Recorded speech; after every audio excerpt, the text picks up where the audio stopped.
Hello everyone, welcome back. અને આજે આપણે એક નવી શરૂઆત કરશું. We can call it as IAW 5.0નું મેન્સ પેપર વર્ઝન. બરાબર. તો આજે આપણે શું કરીશું કે જે એક્ઝામ ગઈ, બરાબર, જે આપણે બધાએ રિસન્ટલી લખી 20th એડવર્ટાઇઝમેન્ટ, એ પ્રમાણેના જે પેપરો હતા એના એક એક ક્વેશ્ચનને લઈ અને વન બાય વન થોડું સમજવાનું ચાલુ કરીએ. Right. So here are the papers. બરાબર. અને આપણે અમુક ટોપિક જે છે, જે બ્રોડ છે, જે વિચારોને માગી લે છે, જે ક્લેરિટીની જરૂર છે, ત્યાંથી ચાલુ કરશું. રાઈટ. સો ધીસ ઇઝ આપણે એસેના ટોપિક, દરેક એસેના ટોપિક પર કે અમુક ટોપિક પર વાતો કરશું લેટર ઓન, બટ આજે આપણે એક વિચાર વિસ્તારથી ચાલુ કરીએ છીએ. રાઈટ. ઓવરઓલ મને પેપર લેવલના લાગ્યા આ વખતે. બરાબર. અને for the first time I realize કે એ લોકો ખરેખર હવે એ રસ્તે જઈ રહ્યા છે કે જ્યાં રિયલ લાઈફ સિચ્યુએશનની જેમ એમ્બિગ્વિટી જનરેટ થાય છે. કંઈ ખબર નથી પડતી. Yes, here are over pomegranate and ઇતરા. રાઈટ. ચલો, એના પર બી વાતો કરશું. એને પણ હું વાંચીને રિએક્શન આપીશ. The best part is I have not seen it yet. So મારા માટે પણ એ નવું રહેશે અને will study it together. So what will do, રોજ એક એક ટોપિકને આપણે લેતા જઈશું. Will begin with the 2.1.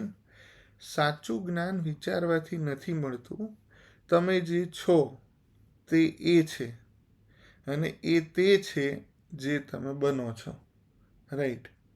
Shri Arvind અને શ્રી માતાજી. ચલો, તો આના આપણે એક્સ્ટ્રેક્ટને વાત કરીએ. સાચું જ્ઞાન વિચારવાથી નથી મળતું. પ્રિમાઇસીસ છે. બરાબર. સાચું જ્ઞાન શેનાથી નથી મળતું? તો કે વિચારવાથી નથી મળતું. વિચારશો તો મળે છે? ના, નથી મળતું. તો સાચું જ્ઞાન શું છે? મતલબ અગેન મારા જે એક્સપ્લેનેશન હશે એ ગુજરાતી ઇંગ્લિશમાં હશે, પણ ઓવરઓલ આપણે હાર્ડ સમજવાનું ટ્રાય કરીશું. તમે જે છો તે એ છે. બરાબર. એટલે તમે જે છો તે એ છે. મતલબ ઇફ યુ આર ધીસ, તો સાચું જ્ઞાન શું કહે છે? સાચું જ્ઞાન પણ તમારું જ વર્ઝન છે. It is exactly the same. બરાબર. અને એ તે છે જે તમે બનો છો. મતલબ સાચું જ્ઞાન એ છે. ધારો કે સાચું જ્ઞાન એક લાડવો છે, તો ઇવેન્ચ્યુઅલી તમે અત્યારે જે પણ હો, તમે છેલ્લે સાચું જ્ઞાન બનશો. Now this is where the ambiguity lies, this is where the confusion lies. Because true નોલેજનું નેચરની વાત કરી છે અહીંયા. રાઈટ. એક ડીપ થોટ છે, એને જરાક સમજવાનો ટ્રાય કરીએ.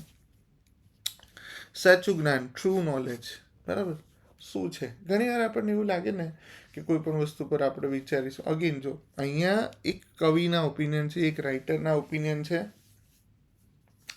વિચાર વિસ્તાર છે, તો તમારે તમારી રીતે એને એક્સપાન્ડ કરવાનું છે. પણ મોર ઓર લેસ તમે જુઓ તો કંઈક આઈડિયા એવું આવે કે સાચું જ્ઞાનને વિચારવા જોડે ખાસ લેવા દેવા નથી. સાચું જ્ઞાન ઓબ્ટેન નથી કરી શકાતું. તમે જે છો તે એ છે. મતલબ C, this is what is described as the true nature of knowledge. બરાબર. આપણે અમુક એક્ઝામ્પલથી લઈએ. ગ્રેવિટી. ગ્રેવિટી તમે વિચારો કે ના વિચારો, એનાથી ગ્રેવિટીને ફેર નથી પડતો. ગ્રેવિટી છે જ. Gravity already existed. બરાબર. તમે વિચાર્યું ને તમે ગ્રેવિટી શોધી કાઢી નહીં. તમે એ ફિનોમિના ઓબ્ઝર્વ કર્યો. તમે એ ફિનોમિનાને ડિસ્કવર કર્યો. You did not invent. બરાબર. એવું નહોતું કે ન્યૂટને શોધ્યું નહોતું. એના પહેલાં લોકો અહીંયાથી આ બાબલો છે આપણો ભીમબેટકાવાળો, અને હાથમાંથી બોલ પકડીને ઉપર ફેંક્યો તો ભાઈ ગ્રેવિટી છે ને બોલ ઉપર જશે, because still it is pre Newton era. એવું થતું હતું નહીં. એ જ ટાઈમમાં, જે એની પહેલાંના ટાઈમમાં જ્યારે યુદ્ધ લડાતા ને આ બધા બાહુબલીની જેમ તીર છોડતા, સો તીર again followed the same principles of the nature, gravity, everything. બરાબર. સો ટ્રુ નોલેજ છે એને વિચારવાથી મળતું નથી. તમે જે છો, હવે આ સાયકોલોજીકલ ડોમેનમાં જે થાય છે, તમે જે છો તે એ છે. બરાબર. તો તો તમે જે પણ છો એ જ એકચ્યુઅલી એ છે. મતલબ કે real knowledge is what? It is a self knowledge. બરાબર? તમે જે છો એ છે.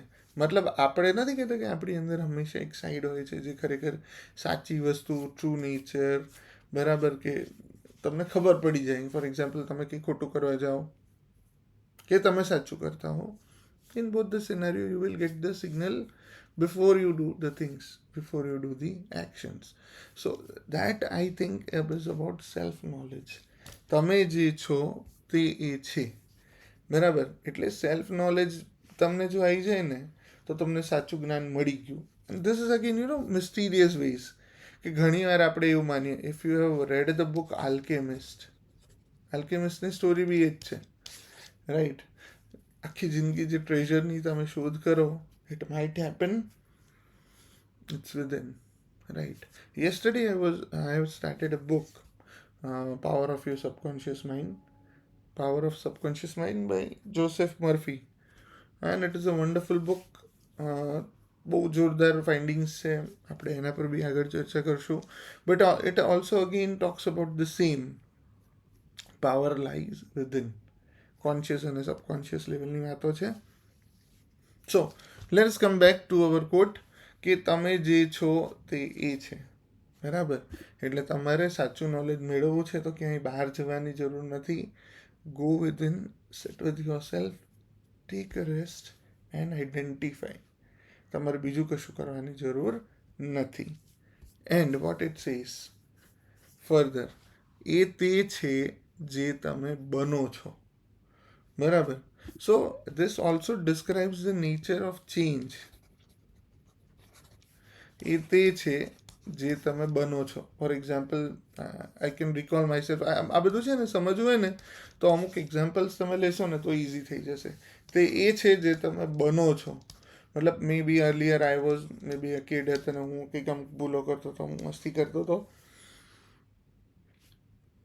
ઇવેન્ચ્યુઅલી આઈ રિયલાઇઝડ, આઈ લર્ન્ડ, આઈ ઇમ્પ્રુવડ. સો ટ્રુ નેચર છે ને, જે સાચું નોલેજ છે, એ ધીમે ધીમે શોધ થાય છે. અને you will ultimately realize your true potential, your true capacity, your true nature, your true self.